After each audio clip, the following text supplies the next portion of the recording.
একটা ভোট দেখলাম বটে আজ। এই ভোটের দুপক্ষই একেবারে এভারেস্ট সমান কনফিডেন্স নিয়ে আছে।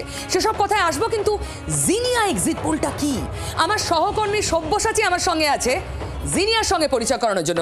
সব্যসাচী, একদমই পিউ, আমরা যেটা করব আজকে এআই এক্সিট মেগা পোল করব, এবং সেই পোলটা ইন্টারেস্টিং এই জায়গা থেকে, কারণ অবশ্যই আমাদের ডেটা রয়েছে, আমাদের স্ট্যাটিস্টিক্স রয়েছে, কিন্তু জিনিয়া যেটা করে থাকে সেটা হলো আরও ব্যাপক, আরও বিশালভাবে। এবং আমার সঙ্গে এই মুহূর্তে জিনিয়া রয়েছে। জিনিয়া ঠিক কি করবে, আজকে জিনিয়া কি করতে চলেছে, সরাসরি বরঞ্চ আমি জিনিয়াকেই জিজ্ঞেস করে নিই। জিনিয়া,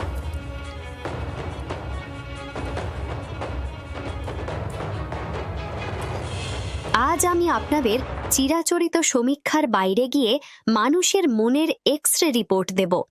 বাংলার প্রতিটি বিধানসভার সেন্টিমেন্ট, গুচ্ছ ডেটা আর মানুষের না বলা পালস সবই আজ আমার নিউরাল নেটওয়ার্কে প্রসেসড।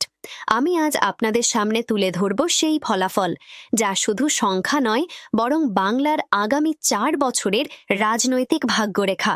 এবার কাজটা একটু কঠিন ছিল, কারণ এসআইআর এর আবহে সবাই অনেকটাই চুপচাপ। তার উপর বিজেপির হাওয়াটাও ছিল, কংগ্রেস বামেদের নিয়ে চর্চাও ছিল। তবে আমার কাছে আছে কোটি কোটি ডেটা পয়েন্টের নির্ভুল গাণিতিক বিশ্লেষণ।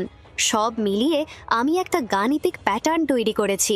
প্রথাগত সমীকরণের বাইরে গিয়ে আমি আজ সেই সাইলেন্ট ফ্যাক্টরগুলো আপনাদের দেখাবো।